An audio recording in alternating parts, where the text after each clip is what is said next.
Good morning, Bosconians. I am Mr. Bernachea, your subject teacher in Media and Information Literacy. For this day, I will be discussing to you our first lesson for this quarter, the Introduction to Media and Information Literacy. But before we proceed to our lesson proper, I hope you answered the pretest on your NGS account. You had to answer that because your responses will be my basis to gauge your knowledge on the subject matter. So, without further ado, let us now proceed to our discussion.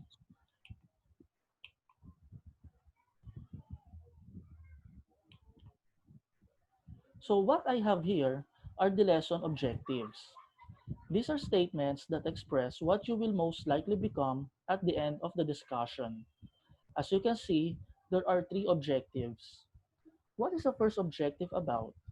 You are expected to describe how communication is influenced by media and information.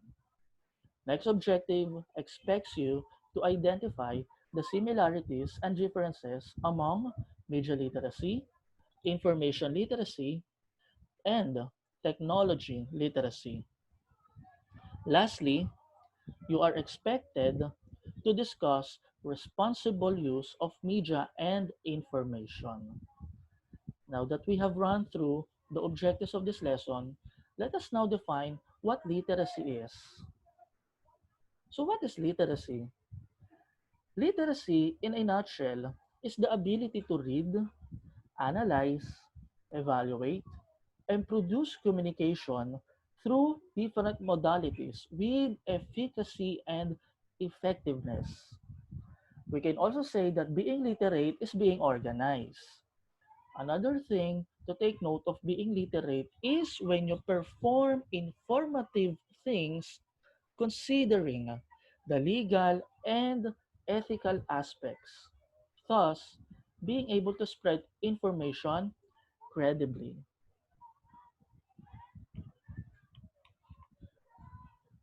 People and things change, so is literacy. Since we are now in the 21st century, literacy conforms to its demands.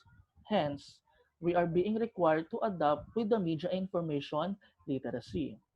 With that being said, we have to developing our media information literacy repertoire. Now that we have arrived to media information literacy, what is media information literacy by the way? So, is it being literate in both media and information? Well, actually there is more about it. Media information literacy pertains to the essential competencies and skills of people in the 21st century. In other words, media information literacy deals with what is essential skills and competencies people must have in order for them to thrive in the 21st century. Remember, the 21st century demands us to be critical thinkers and lifelong learners. Those skills will make us effective media and information providers and active citizens. Let us take a look at this example on the PowerPoint. Okay. Buyer, how much is a kilo of rice? Seller, 60 pesos per kilo. Buyer, the radio said it is only 45 pesos. Seller, then buy rice from the radio. So upon looking at the examples and upon reading the examples given, how do you think media information literacy is manifested on the example? Have you been in the same situation? What did you feel? Moreover, MIL or media and information literacy affects our way of communicating with others because media have been the main platform where we get the news about almost everything. So failure to effectively grasp correct information and share it with others will lead them to mistakes and confusions. Let us now proceed to different types of literacy. So technically, there are three of them. They are media literacy, information literacy, and digital or technology literacy. Let us go to the first one, media literacy. What is media literacy? Media literacy is when you have the ability to read, analyze, evaluate, and produce communication in varied forms. Example, you can read a news or article in a newspaper or magazine with comprehension.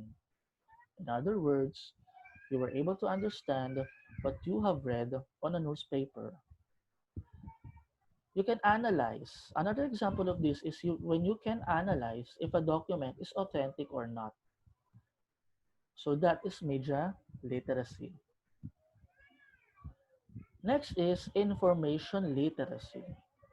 In this literacy, as the definition of the PowerPoint said, it is a set of abilities requiring individual to recognize when is information needed and can locate, evaluate, and use that information effectively. So example of this is when you are tasked to research on the deadliest pandemics ever recorded in history. If you are information literate, you will be able to know what kind of information you need, where you are going to find it, evaluate its relevance, and how you are going to use that information in your research. So according to the Association of College and Research Libraries, an individual who is information literate possess the following characteristics. Number one, determine the extent of information needed. In other words, you can know if any information needed has the qualities that makes it relevant to the task you are undertaking. You can gauge the amount of knowledge you will need. So that is what do we mean by the first one. Next, access the information or access the needed information effectively and efficiently. So when you are doing a research and you seek some information pertaining to your topic and you are able to gather the necessary topics you need, then you did it with efficacy and efficiency. In a nutshell, you were able to access that information you need with ease or easily. The third one evaluates information and its sources critically. So this pertains to your ability to assess the information and its sources thoroughly. You do not settle for what is presented to you. You dig deeper onto it to find its credibility and usefulness. So that is what do we mean by evaluates information and its sources critically.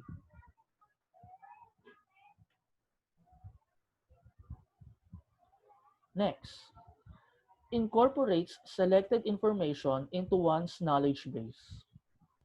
This is your ability to integrate the selected information you just acquired to the information or knowledge you or someone already has. You are able to make smooth connection from the new knowledge or information presented to that of the previous one. So that is being able to integrate selected information into one's knowledge base.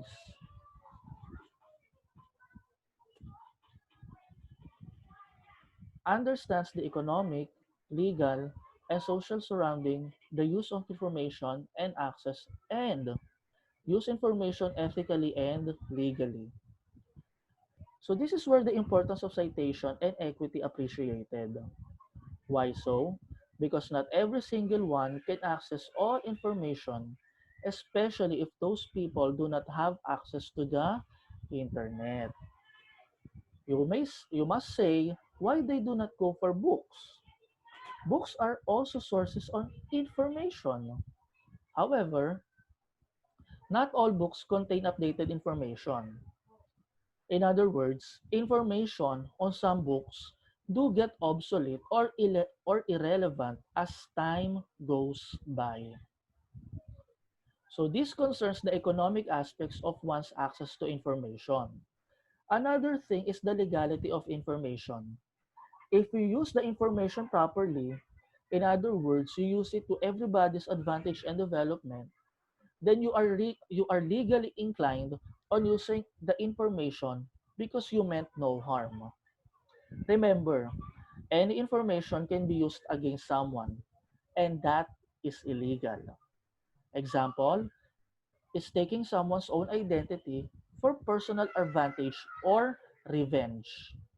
This is illegal. So, in a nutshell, whenever you are using any information, always be mindful of ethics. Okay? Always be cautious of your image as you use the information because it may or may not harm you depending on your agenda.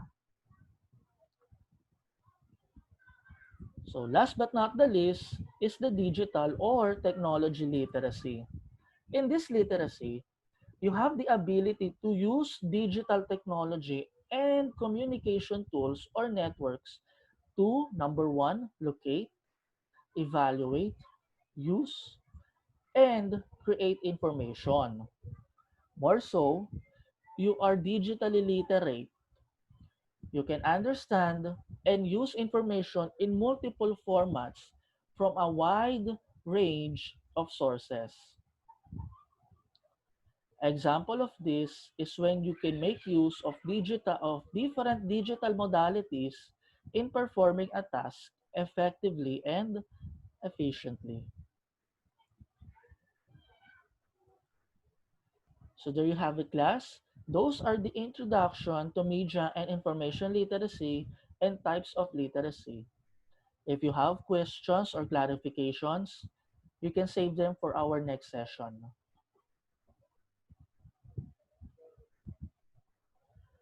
Thank you for watching and listening to this recorded discussion, class. This has been Mr. Bernachea, and I will see you all on our next session. Live Jesus and Mary. Thank you.